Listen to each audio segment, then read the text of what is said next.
All right. We now have to be professional. We are always professional.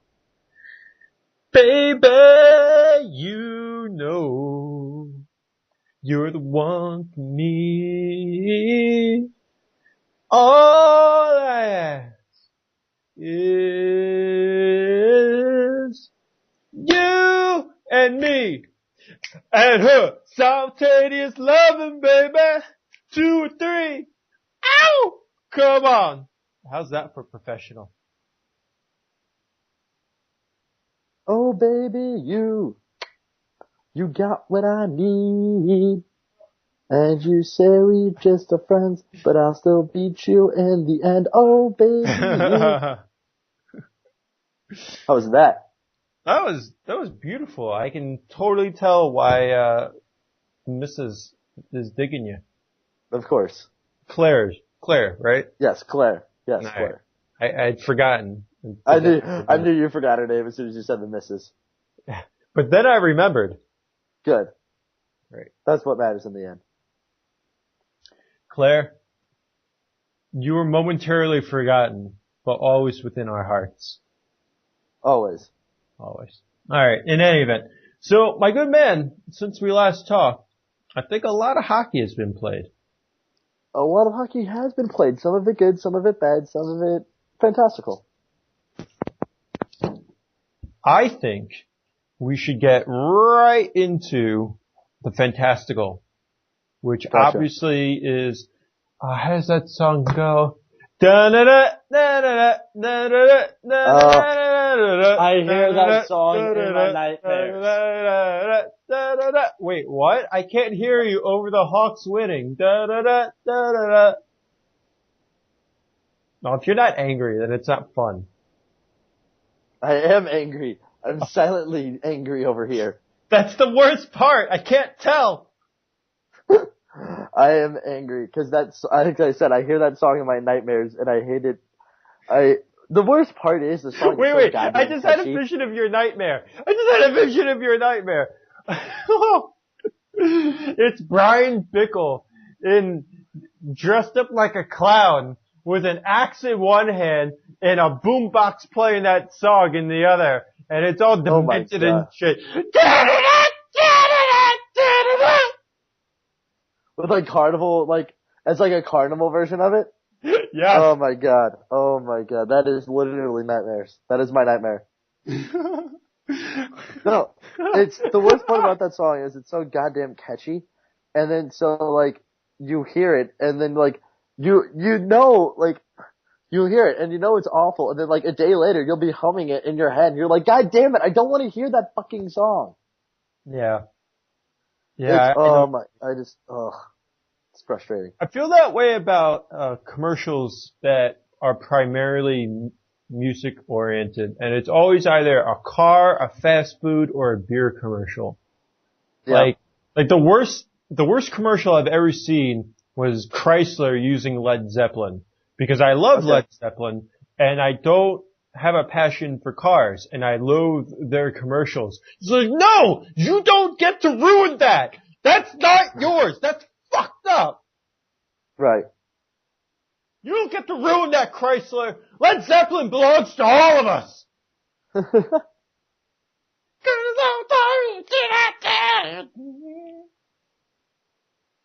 you, Bickell. Anyway. Oh, by the way, you're welcome for the Better Bickell. Do you realize that the Rangers would have beaten the Devils in 2012, in the ECF in 2012, if we had had a better Bickell?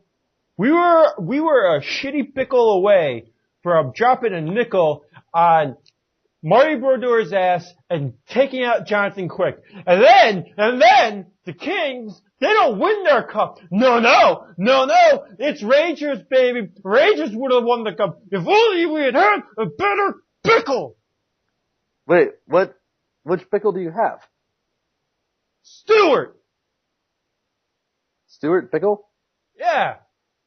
I had no idea he had a brother in the league. The more you know. Yep. The unfortunate thing is the Blues have always had a lot of what ifs over the year. As in, what if when Gretzky hadn't decided to shit the bed and turn the puck over to Steve Yzerman in the 1990? Yeah, what if second round of the Stanley Kuchel Cup Finals. decided to make that save?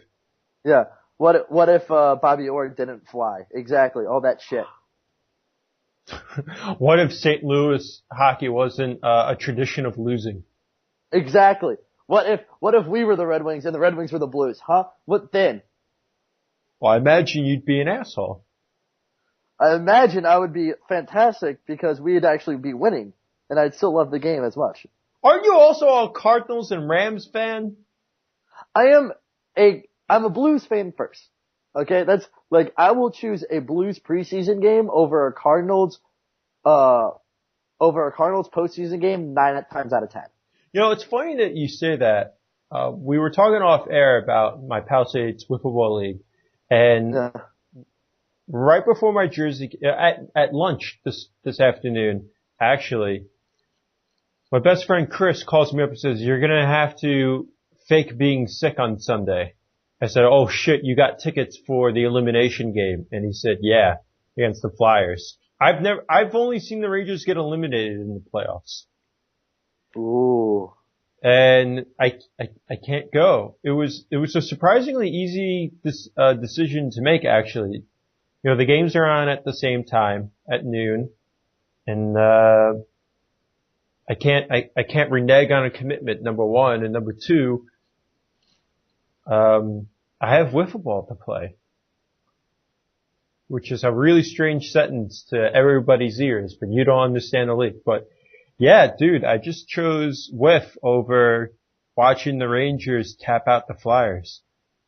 But it's a little different when you're playing versus when you're watching. Yeah. But my whole thing is that I would 100% rather watch a Blues preseason game than watch a Cardinals postseason game. That's how much I love hockey. And so while yes, I am a big fan of the Cardinals, and when they win the World Series, awesome. It's not when they won the World Series in 2011, I knew it was going to happen. And so I was excited, but it was like, okay, what to do? We won, whatever, move on with our lives. But when the Blues win, when the Blues win the Stanley Cup, it is going to be a not life-changing, but it's going to be a definite top 10 life moment. A life-improving. Yes. I will be so much happier when that happens. And I will party hard for a week, and it will be great. And hopefully that year is this year. What needs to happen in order to get past the Hawks, let alone win an additional dozen games afterwards? What needs to happen is the Blues need to pop Advil like it's their fucking job. That's what needs to happen, because we're already banged and bruised up, and their Bacchus rumors are swirling that he's going to come back, but I seriously don't think he's going to come back until the second round. And I think he'll be fine once he gets back, but it's just going to take him a little bit. And it's just, the Blues just got to keep powering through it and keep knowing that they are a fantastic team that can win the Cup. They're just playing their hardest round now instead of in the Western Conference Finals. Oh, that's a loaded statement. What? Are you sure about that? Yes. Alright, because you realize that you're gonna have to get past one of the Colorado. Well, you'll probably have to get past Colorado too, in my estimation, but you'll have to get past also a team based in California. Yes. I guess there wasn't really any disagreeing with that. No, because here's the thing. If the only difference that matters is that if the Ducks make it to the finals, to the Eastern Conference Finals, or Western Conference Finals. Which is it, man? Western. The Blues have not done particularly well when they travel to the West Coast, but have done well when the West Coast travels to Scott Trade. Mm-hmm. And so it'll be a challenge for them to try to steal one. But I think if it comes down to it, it's going to be goaltending. And I think Ryan Miller is obviously the better goaltender than Frederik Andersen or John Gibson or Jonas Hiller. And that the discrepancy between Anaheim's offense and Ryan Miller versus the discrepancy between the Blues offense and Anaheim's goaltender is more in favor for the Blues than the Ducks, and I think that's why they'll make it to the Stanley Cup Finals. Because I think the winner of Blues Hawks represents the West in the Stanley Cup Finals. I'm calling it right now. Okay, well, there you have it, folks. Hey, listen. It's a really good idea if your Americans start out playing their Americans. This is true. Like, I don't want to be a jerk about it or nationalistic, but Ryan Miller needs to be better. Patrick Kane, TJ Oshie needs to be better. Then I think Patrick Kane is their only American, so him as well. And David Backes. Now, over the course of our relationship, you have been opening my eyes to not just the Blues in general, which looking back, I was much more ignorant than I was giving myself credit for, which probably makes me pompous. But be that as it may, I also didn't really understand or appreciate, which I think is the better word, the quality of each player as an individual, from Schwartz all the way up to Backes. Like, really that thoroughly. And TJ Oshie is somebody who I want to say needs to step up, but I've watched all 4 games, and it may not be on the box score, but that man has stepped the fuck up. That guy is playing in ways that even the stat heads can't quite measure yet. And I don't mean that as a diss towards them, but he is playing at an elite level. And I'm so sorry that I can't say the same about Alexander Steen, despite the GWG in game 1. No, Steen has been relatively quiet through the series. Oshie's done very well off the score sheet, and it took him a little bit. He said that it was, he felt awful after games 1 and 2, and he thought game 4 was his most complete game he's played since the series started, so he's getting back into it, and he's gonna find the score sheet soon. I wouldn't be surprised if he finds the score sheet tonight. And then, but yeah, Steen has been relatively quiet. I don't think he's played it as well as he could have, in this, first 4 games. How do I want to say this? I don't know which is more true. And this is, probably more of a comment on Chicago, but which do you think is more true? That the defense of the Blues is hitting a wall, or the Hawks have figured out the defenseman? I think it's the Blues defenseman. I don't think they play nearly as well as they are capable of playing, and it just seems like we're letting the Hawks do whatever they want. And especially in game 3 and 4, and that's gotta change in order for us to win. Do you blame Miller for the winner?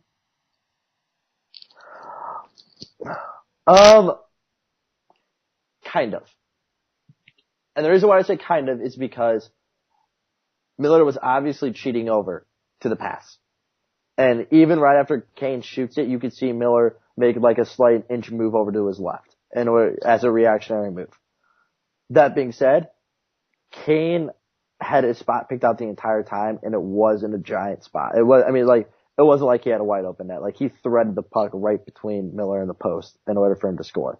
So I gotta give some credit to Patrick Kane for finding and sniping, but so Miller, it's a goal scorer's goal that you still need the goalie to stop. Exactly. I think that's the best way to stop it, because best way to say it, because Miller should have stopped it, and if he had not cheated over, he would have stopped it. Yeah, Kane fitted in, a puck's width space. Like, that was a perfect shot, man. Exactly. It was a perfect shot, and you gotta give the guy credit. But I think it was the tying goal that they beat Miller cross ice. I was so angry.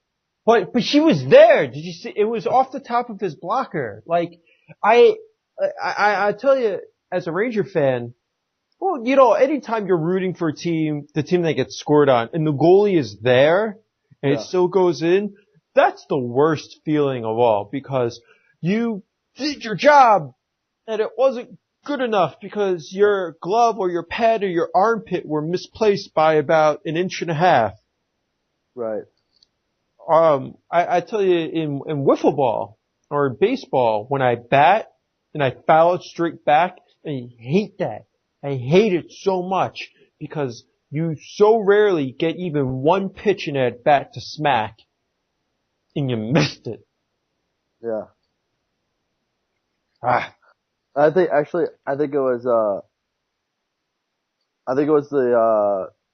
the Hawks' second goal is the one that I was thinking of, where that one pissed me off so much. That was the one where it was a cross-ice pass, and it went past 3 Blues defenders, and then the guy just slammed it home on the weak side. And I was so angry because there were 3 Blues defenders. I should have tipped that pass and tipped it or moved it or whatever, and they just didn't even touch it. Oh, I was so angry. And I think that is the evidence that supports your point earlier about the Blues defense, because there are things that are getting through that normally only get through either a bad defense or a poorly performing defense. Right. That's it. I think a lot of this just has to come down to, can the Blues defensive game tighten up? Because if it can, then they're probably going to win the series. I think that Chicago right now is playing with house money, and they certainly were after they went down 2-0. Yeah. But now they have momentum with it. Yeah, I mean, I still think the Blues get it done in 7, but I mean, the Hawks are down. I mean, granted, if it's in 7, then it's going to be a super close series, but I still think the Hawks are, I don't know. It's a roller coaster series, and it looks like one team's about ready to get out of it, and then all of a sudden they come storming back, and now it looks like that the Hawks have all the momentum, but I still want to count out the Blues because they're coming back on home ice, and they played 2 good games. It's just, they just didn't get the bounces. Although actually they did get the bounces because of the 3rd goal. Alright, well, we only have 35 more minutes to work with, so let's move on to the next series, bud. Alrighty. And that is, the Kings are fighting off a sweep. Sir, I went to bed last night. It was at the beginning of the 3rd period. It was 5-3 Los Angeles over San Jose. And I thought to myself, how hilarious would it be if I wake up the next morning and the final score is 6-5? That would have been great. It also would have been a bracket buster. Oh, for sure. This series has been the strangest series I've seen in a long time, because the goals are either fantastic goal scorer goals or the flukiest things I've ever seen. Game 3 is a perfect example, where Pavelski's goal was a snipe, but Burns' goal to start the game was the definition of a knuckle puck, and then it went off of Voynov. It was, I haven't seen a normal game yet, because LA can't buy any luck at all. Right. I don't understand it. I've never seen a series have the puck luck swayed that heavily to one side or the other. And it's not as though San Jose isn't playing well. I'm just so unaccustomed to seeing that much puck luck end up in the back of only one net. What have you seen? Yeah, I think that, well, my biggest thing was that I knew going into game 4 that there's no way that the Kings were going to get swept. Because they're on home ice, and it's after losing 3-0, especially with the Marlowe goal in game 3 overtime, the Kings were getting ready to bounce back. But yeah, I mean, it's been, I mean, you said it perfectly. It's either been snipes all day, every day, or it's been just these fluky ass goals that somehow find their way in.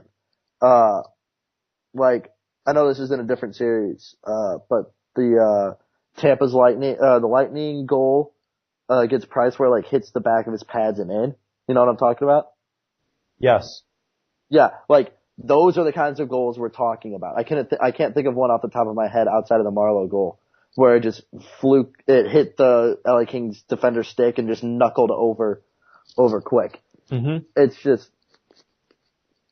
It's been a real freaking weird series, but I think we talked about this earlier. It goes to show that the Sharks are really for real, and they could make a deep run in the playoffs, but they haven't done in a while. And it could be, I don't know, I think it's kind of like Blues Hawks, where this is one of the best series in the playoffs, and it's just the Kings are finally starting to make it a series, but I'm still going to be surprised if Sharks don't end it in 6. Or less. I feel like a fool when it comes to this series.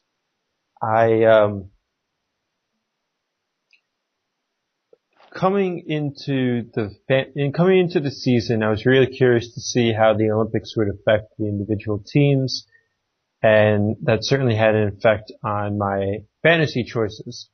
So the entire year I was thinking about the quality of a team plus or minus its Olympic participation. And then we get to the playoffs and that's no longer a consideration. I think just based on Olympic participation plus the overall quality of the team so heavily sways in San Jose's favor, I probably should have picked San Jose to sweep as opposed to LA to win in 6. Like, I just feel foolish about it. I don't regret it. I mean, bracket challenge is just for fun, but I feel foolish for having forgotten a really important detail. As well as the other two details is that the Kings offense has been one of the worst in the league all year long, and the Sharks have gotten healthier. They got Thomas Hertl back. And while Hertl is a rookie and all that jazz, it just helps to balance out the roster, if nothing else. And so you don't have to overload Marlowe and Pavelski on one line. Now you can spread out the talent, spread the wealth. That's not something LA can do. LA's best line is Kopitar between Carter and Gaborik. And then what? And all credit to Justin Williams and his 2 beauties last night, especially the second one, but I feel like I thought about 2012 too much when they won the Cup. And I didn't really think about it in terms of 2014. And the last point, and I'll flip it back over to you, is my buddy Chris told me that there's been a lot of talk on HF boards about there being a bit of a mutiny in the out in LA. And the other day I saw an article on Pro Hockey Talk about it, and more or less it's Sutter's brand of hockey is stifling the offense, and it's wearing too heavily on the players emotionally because they fear repercussions. And there's also a leadership divide. And finally, there's real talk, and this is according to Helene Elliott of the LA Times, there's real talk about breaking up the core. Can you imagine that? Wow. This core's only been together for 3 years. Wow.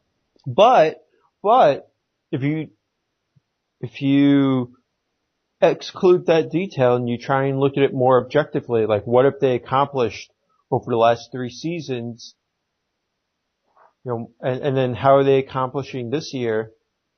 Guys like Brown and Richards, man, oh man, they look like regular Joes. Kopitar is still Kopitar, yeah. The defense hasn't come along at all. In fact, some of them have regressed. Voinov and Regier, in terms of how they were perceived to start the season, have regressed. That's terrible. And none of the rookies have stepped up to fill any voids. Now, some might in the future. I'm not saying that Toffoli or they aren't talented, but they have yet to fill the role. Yeah, there are a lot of questions about this roster, and unless the Kings had this terrible a series, I don't think anybody would have thought about it. Yeah, I think I don't know, that's super interesting that they're talking about possibly blowing up the core already, because I feel like if it's Suter's style of play that's stifling the offense, then why don't they just get rid of Suter and bring in a new style of offense that plays to the talents of everybody? Because while Voinov and like Riegler have regressed, I feel like that if it's Suter's style of play that's not suiting the offense, I don't understand why they wouldn't just get rid of Suter or bring in a new style of offense. Because, I mean, guys like Carter and Richards and Kopitar and Williamson and all those other guys, they can score. They have the ability to have a good offense because they've got the goal scorers around. The difference is that they just need, like I said, a system that lets them do that. And so, well, the defense may or may not have regressed. The difference is that Voinov is obviously a very young defenseman, and I believe this is his sophomore year. And while the sophomore slump may or may not be a viable excuse, I mean, he's still going to get better. And so, while a regression 1 year isn't necessarily fulfilling, you still got to give the guy a little bit of time. But if he's still regressing 2-3 years down the line, that's when you kind of have to bump him. And then Quick, the thing is Quick had an amazing year, his Conn Smythe and Vezina trophy winning year, and then now he's kind of come back down to earth from having that such high plateau. And you're not going to get Vezina numbers year in and year out. So I think it's just one thing that it's a lot of reactionary stuff coming out of LA, and I don't actually think they're going to move something. But it's super, I don't know, if I found those guys and I hear that, I think it's a little disheartening to know that if you screw up even just a little bit, you're automatically on the chopping block.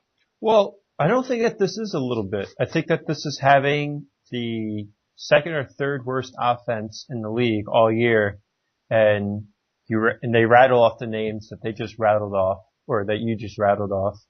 They're spending the money that they are. Oh, Brown, Richards, and Carter are combining for about $17 million each season from now until the sun explodes. Okay. That's a lot of money, and only one of them is producing offensively. And he's the one that you aren't going to bother to really change, because Jeff Carter's a goal scorer. You're not going to bother him. Mike Richards and Dustin Brown are more rugged, more of a playmaker, more of a finisher from close. And they're not nearly as big as Jeff Carter. So again, I don't think that it's what you're saying, and I think that it's an organization sounding the alarm and said, hey, we cannot tolerate being this bad in these particular areas. We're paying too much money. We have guys at the right juncture in their career with too much talent. Everybody's under 30. So,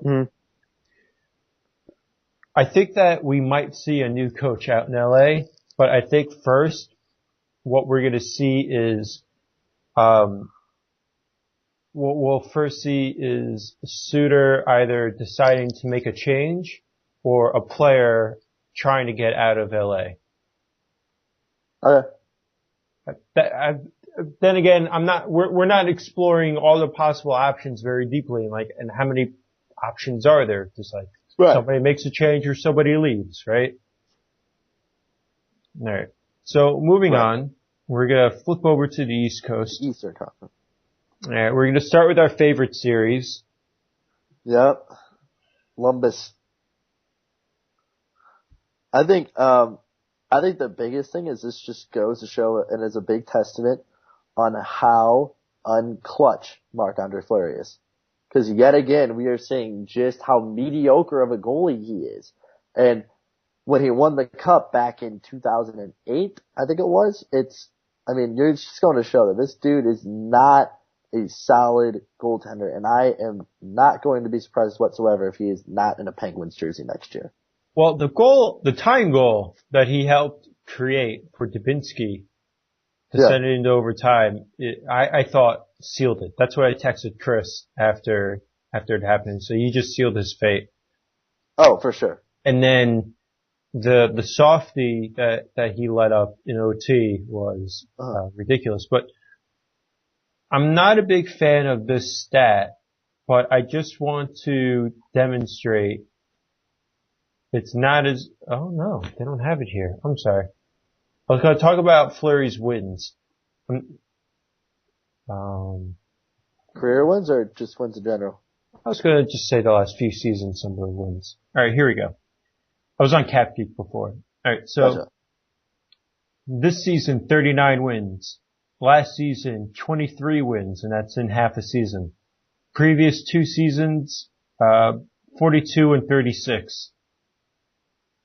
And, he's been around for 10 years now. But he's averaging in the upper 30s in wins. He's touched 40 twice. It's not as though they can't win with him. And he already backstopped the cup, and he has a gold medal. I think 2 important things have happened. A, the defense of the club has regressed continuously. As well as B, I think that we've seen him fall prey to the classic regression of a career when somebody's confidence is fragile. And that it becomes much more palpable that they're uncomfortable and much more difficult to see that they're on top of their game. It's partly because we've then started to look for it on that skew, but also because when you're expected to have your shoes drop out from under you, you're never really given the credit for your success. You're just saying, oh, well, this time he didn't screw up. And I'm not happy to see Fleury go like this. It's painful. It's sad because truth of the matter is that what is Bilesma supposed to do when he can't throw Malkin or Crosby out there? The bottom 6 isn't good. And it hasn't been for a few seasons now. And it's a lot different, and we know this, but we always seem to sort of forget it. It's a lot different when you're playing a new opponent every night who has a much different perspective, both on your team and what they're trying to accomplish, both in the near term and the long term, than if you are going to be against this foe for the next 4 to 7 games and you start keying on each other. It's entirely different. And so teams can now, and they know this, they've known this,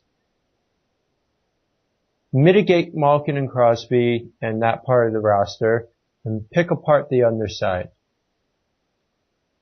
And there's only so much a goaltender can stop.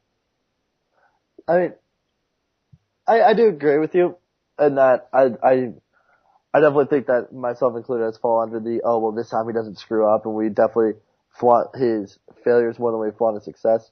But at the same time, it's kind of the same argument that we have with Miller in the sense that if you're supposed to be this stand-up goalie, there are these saves that you're supposed to make. And throughout the series, Fleury's let in a lot of weak goals. Yep. And he has just not looked sharp. And I think it's just accumulation of, it's the playoffs that matter. The regular season. And while you want to have success in there, the ultimate goal is to win the cup and win the postseason. And if you can't perform then, you're not going to stay long in the city, regardless of how well you're doing. And I think that's what the major thing that the Penguins front office is going to look at, I wouldn't be surprised if Fleury wants out of Pittsburgh too, seeing if I don't know if his contract is up or anything like that, but if, based off of how he's getting treated by the fans. I will tell you about his contract, and it has one more season at $5 million after this. after this one. Yeah. So I mean, I don't know if you could they might try to trade him. I don't know where he'll end up, but I could see him just doing one more year and then just be out. You know what I think would be a funny trade? What?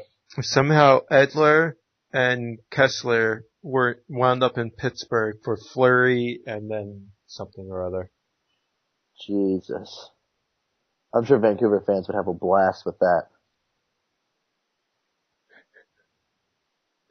Well, it could kind of come back in a positive way because, actually, I don't want to explore this.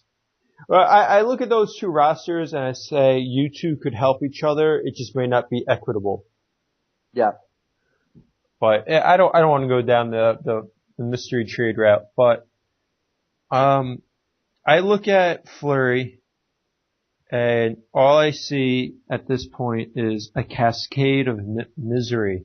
And all it takes is the gentlest little push to set it off. And I hate that. I hate seeing it because we know how talented this guy is and how talented the team is. Man, oh man. Alright, but let's talk about the other side. Right? We just spent the last 10 minutes bemoaning Fleury and his plight. So let's talk about Columbus because is this not the kind of playoff squad everybody loves to watch? And Brandon Dubinsky. Brandon Dubinsky has been awesome.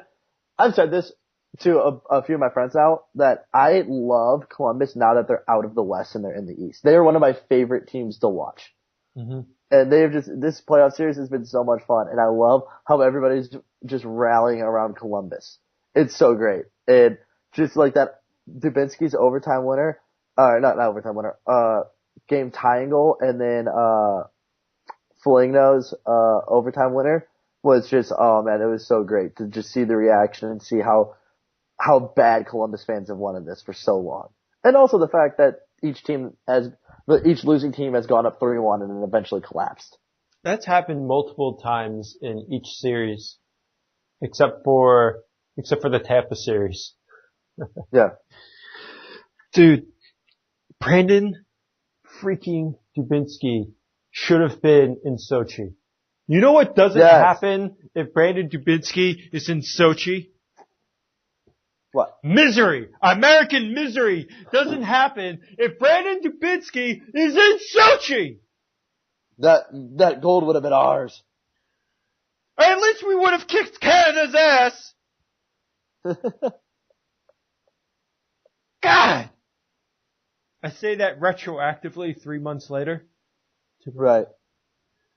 Actually, I was thinking about bringing it up during our podcast then, but we were so focused on other details, it seemed extraneous. But, in any event, look, as a Ranger fan, I've always loved Dubinsky. And I thought that he got frequently put in positions that his skill set didn't allow for. For example, when he was playing with yeaahhh. Right? Mm-hmm. That's not the kind of player he works with. It's just not. It's just not a fit.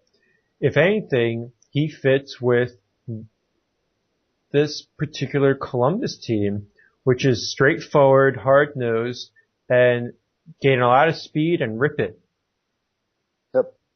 Use your moves in tight when you have to, which he did in Game 3 and nearly tied it. Oh my God, Ryan Johansson. But Dubinsky is using this as a platform to become the Columbus captain. Oh, I 100% agree. Could you imagine that? And here he is, your captain of the Columbus Blue Jackets, Brandon Dubinsky! Like, that sounds weird, doesn't it? Not really. I think if anybody's going to get to see in Columbus, it's going to be either Dubinsky or Jack Johnson. Yeah, it sounds like, and your captain for the Columbus Blue Jackets, Jack Johnson! Yeah, that sounds like it makes a lot more sense, no? No, I think I don't know. I mean, Dubinsky has been fantastic. And your captain for the Columbus Columbus Blue Jackets, Jared Bull. It's not Jared Bull. I think he wears an A though. I could see it. I mean, Dubinsky wears the A too. And I'm saying I think Bull currently wears an A. Oh, I mean, I think it's just because he's been there for a while. And it's probably that locker room presence. Probably. Yeah. But in any event, listen, let's praise Columbus a little bit more. Dude, this team is so much fun to watch. Uh-huh. Everybody has that extra juice in their legs. Everybody has that extra fire in their heart, and everybody's stick is primed, ready to do something. Like, I'm sorry to be so cliche, but sometimes you see teams that are playing, and they're not going through the motions, but they're certainly, in a version of autopilot, and then you see a team that's in manual overdrive. And that's what Columbus is in. They're in manual overdrive with the full intent of kicking your ass and dancing on your grave. Oh, for sure. It's been I think their style of play has been fantastic for the playoffs, and it's suited for the playoffs. Exactly what you said. They just go balls to the wall, not worrying about anything. They're one of those people that, like, a bunch of teams are worried about if they're happy to be here, and they are. But the thing is, they're not taking it for granted, and they're going to lay everything out on the ice to make sure that they know that they did their absolute best before getting eliminated. And I think that's why they're going to be able to beat Pittsburgh, is because Pittsburgh's like, they're so worried about the pressure, whereas Columbus isn't worried about it at all, because it's like, we know we're supposed to be here, and now it's just proving to everybody else that we deserve to be here. And I think that's why they're going to end up winning the series, because they have that mentality. All right. Well, one more bit on this post, or this part of it, because I'm looking at Pittsburgh's Cap Geek right now. These are the only players that are signed into or through next season. Malkin, Crosby, Neal, Dupree, Kunitz, Bennett, Craig Adams, Paul Martin, Letang, Scuderi, Mata, Bortuzzo, Fleury, Zatkov. So about 18 other guys? No. They have look, according to Cap Geek on their NHL side of their roster, they have 14 players signed for next season. And, how much total do they have? Not a lot. Those 14 players equal $55 million. Damn. That means they're probably going to have to find 6 players for approximately 20-ish. If that. That's not good. Orpik and Niskanen are UFA. Dupre is RFA. On the defensive side, on the offensive side, Stepniak,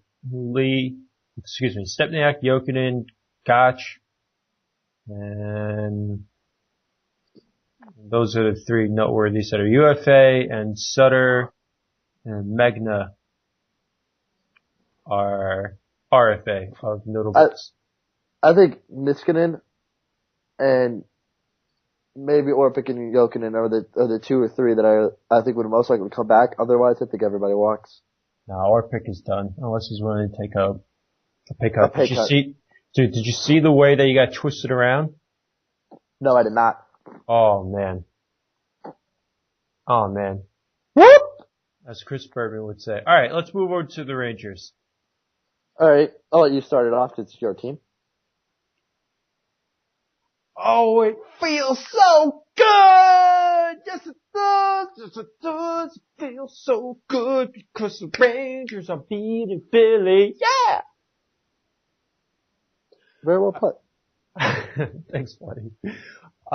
So Joe Micheletti, no problem. Rangers color man, had an interesting idea at the end of Game 3 when the Rangers were up 4-1. And after Mason came in to replace Emery. Roughly 7 minutes to go, Micheletti suggests, so he's coming in to get warmed up for the next game, huh? Well, I'll tell you what the Rangers shouldn't do. Shoot on Mason. Don't let him get comfortable. Just dump it into the corner and cycle it. How do you expect to score? What's that? How do you expect to score? Well, when you're up 4-1 with 7 minutes to go. Oh, gotcha. What do you think of that idea? I thought it was brilliant. Well, I don't know, because if you're up 4-1 with 7 minutes to go, and you're not taking shots, it looks like you're just sitting back on the lead. And so I kind of get it, but at the same point, warming him up for game 4, I mean, he's not going to get warm by taking maybe 3 to 4 shots and then just calling it quits 3 days before his next game. Cause in practice he's getting plenty of shots. And that's probably doing more for him than the 7 minutes left of game time.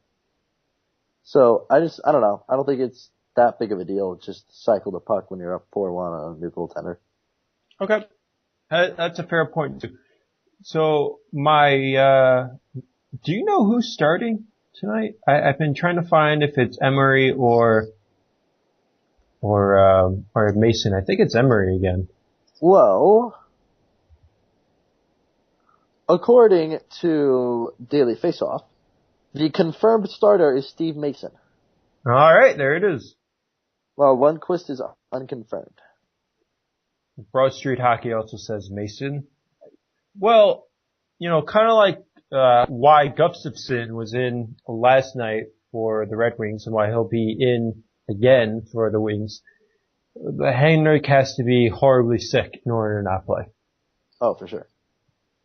And boy, is it not like the Red Wings to fall down 3-1 and lose somebody in the process? Exactly. Well, yeah, did you hear that the rumor is that Howard has a concussion? No. Yep, Aaron Ward said that on TSN radio today. Well, if Aaron Ward said it. Yeah, but he's the only one I've heard that from, so I can't say it's legitimately true. That's just the rumor I've heard. All right. Well, getting back on track with the Rangers, look, I've been saying it, and it remains true. The Flyers are having way too difficult a time hanging with us, and it's because it's a bad matchup. Yep. The Rangers are clicking on all cylinders right now. We're only missing one important piece. Unfortunately, it's in our depth of our forward core in Chris Kreider. And hey, when you're clicking on all cylinders and you figured out your opponent's goalie and the other team's offense is stymied, you're gonna win. And that's what's been happening. I'm not enjoying this as much as I thought I was going to because it's New York Philly. But I recall the last matchup between these two in the regular season. I said to Chris, I think I also said to you, I said, this is what we're going to see in the playoffs. Flyers can't hang with us. They're not a bad team. Bad matchup. And I'm sorry I keep saying it, but I think that's the most important part of this series is that sometimes you just get a bad matchup for you.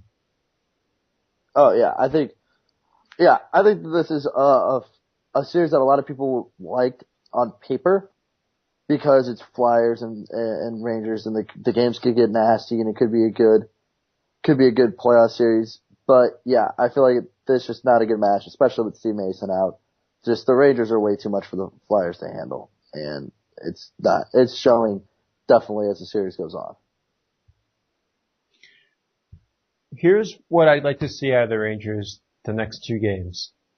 The concerted effort to treat every possession like it could be the dagger.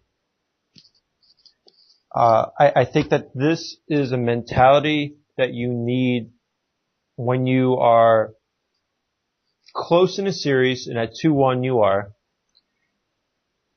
and you are trying to finish it out. And you can put the dagger on. Like, can you imagine what the series looks like in St. Louis if they win Game 3 or if they had won Game 4? It's a totally different complexion. Oh, for sure. Right?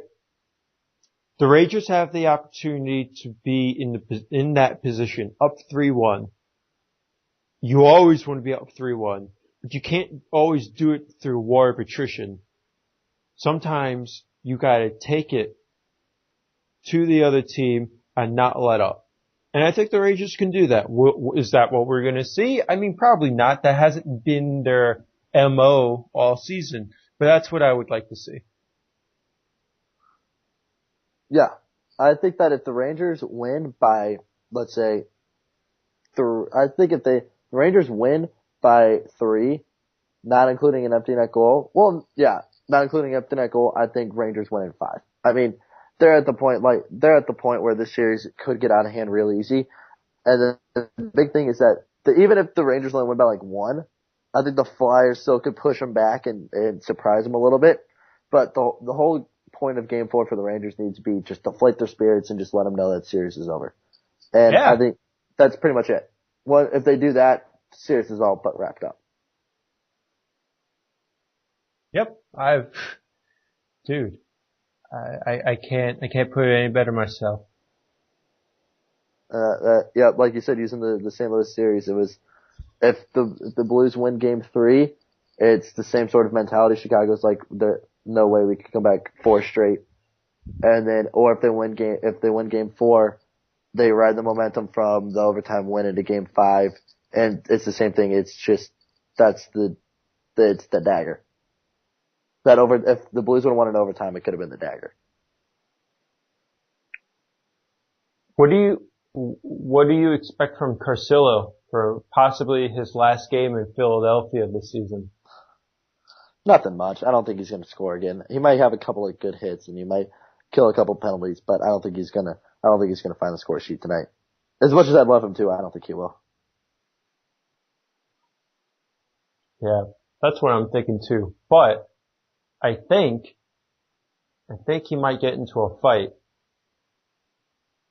I don't know. I'm just clutching at straws here. Oh, speaking of fights, and then I know you got to go in a couple of minutes. So, speaking of fights, did you see the so-called fight between Voracek and Hagelin? No, I did not. It wasn't much of a fight, to be quite honest. Hagelin didn't really want to go. He got his jersey pulled over his head, and Voracek wailed on him. And then they both got 2 minutes for roughing. That is the epitome of NHL playoff officiating. Well, here's what would have happened otherwise. As I understand is that Hagelin didn't have the tie down on his jersey, so he would have been given misconduct. This was in the third period, so it would have thrown him out of the game. And Voracek, if he had gotten what he deserved, also would have thrown him out of the game. And the referees didn't want to have that kind of effect on the game, especially when one person was a sort of unwilling combatant. To which I say, there should be no tolerance to one person beating on another when one of them is an unwilling combatant. I think this for me, back in early in the season when Emery quote unquote fought Holtby. Oh yeah. That was the crux of my issue, but we had an unwilling combatant forced to get assaulted. Oh, I totally agree. I feel like that is the biggest rule breaking. That's the worst rule you can break in quote unquote the code, is beating on somebody who doesn't want to fight. And I get pissed off at the NHL for missing some of these basic tenets of just understanding a circumstance for what it is. You don't allow people to stick each other in the groin, or one opponent to bash on another and the other being unwilling. Like, those basic tenets have to be upheld regardless of situation. And I would like the NHL to start recognizing things a bit more objectively than trying to manage each individual circumstance. But that's professional sports for you, sort of, because they operate in a different version of reality, and sometimes they have trouble differentiating themselves between the sport and outside objectivity. Mm-hmm. All right. Well, no, go on. I'm sorry. No, I was gonna say, I think that is a big problem, especially with DOPS. It's just kind of, they try to be objective, but I think that they still run into their own biases about shit. as I think that's seen a little bit in the Matt Cook suspension and the Brent Seabrook suspension. But yeah, I think that a little bit more objectivity, especially with those like the groin hits. And I'm trying to think of a way to phrase them all. Yeah, we don't. Code breakers? It's a bit of a lexical gap for these sort of things because they really only exist in this one area of life where, if a normal civilian did that shit, they'd go to jail. Right, but it just they get a mini slap on the wrist, if that, for it in the playoffs. So yeah, I don't know. I agree with you. I think that the Department of, but I feel like that's everybody's thing. It's like, oh, the Department of Public Safety could do so much better, blah, blah, blah, but I don't know. I feel like that's also people just, complaining for the sake of complaining. Alright, but this is our last bit before you guys hit the road, so let's just talk about our favorite teams. You are tied at 2. It's a best of 3. Who wins it? Blues in 7. I think it's another one. I think it's going to be a series where home team wins every game. And I would be amazed if the Blues could steal one in Chicago, just based off of how well Chicago played at home, and how I think the Blues should have stolen game 4, and they definitely easily could have won game 3, but Crawford's on his head, and there's just been one thing that the Blues have done wrong or one thing the Hawks have done right that separated those two. And then it was just absolute clutch play by the Blues in 1 and 2. So what I'd like to see is a little bit more steady play and not have to rely on goals scored in the last 30 seconds of a period. But that also is just a huge shot in the arm, big momentum, and that could be the reason why we're still in the series and not down completely. Does Vladikon Terasmitho continue to outscore Kane and Taves combined? Yes. Ooh. Yes, I think Tarasenko is developing into the goal scorer that the Blues quote unquote have needed to be elite, and I think he's going to continue to play at that elite level because last year he got the conditioning of a 90 to 100 game season, and this year he's going to be able to actually live it. All right, and as for your New York Rangers, we'll probably win tonight, 3-1, maybe 4-2, and then on Sunday we'll put it away, like 2 or 3-0.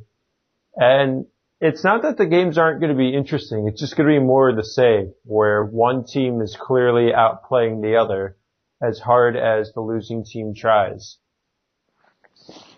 Mm-hmm. I want to give my prediction as well. Tonight, I think I'm going to go with the score I've been saying for the past 2 games. Blues win 4-2 with an empty net goal. And I think TJ Oshie has a goal and an assist. And then Backus returns to game 7. Willis Reed style. Yep, I think that's what's going to happen. Backus comes back in 7. OT winner. Oh my god, that'd be greatness. And it can't happen. Oh, can it happen? Would in game 7 would Backus be able to go 1-on-1 on Seabrook? Yes, because this is Seabrook's final game. He's suspended. All right, game 7. Backus picks up the rebound, and look who's just coming onto the ice. It's Brent Seabrook. It's Brent Seabrook versus Brent Seabrook. It's David Backus versus Brent Seabrook all the way down. You sit back and use the screen and No, I think if that happens, Backus would make Seabrook look silly, do a little head fake, get him turned around, make a move, and then rifle it, and pass Crawford's glove into the top right corner where Mama keeps the wheat Thin Mints. Sir, you're living in a video game. This is real life. Hey, video game goals do happen. Have you not watched Ovechkin's highlight reel? Fuck Ovechkin. Have you not seen Tarasenko's? I only have enough room in my heart for one Russian at a time, and I still should be Tarasenko. Should be Vladikon Terasmitho. Well, he's making a fine argument for it. Yes, he is. All right, buddy. You gotta head off to work. I Yes, I have to do. get a second lunch and go to the gym. Alrighty, deuces, yo. Peace.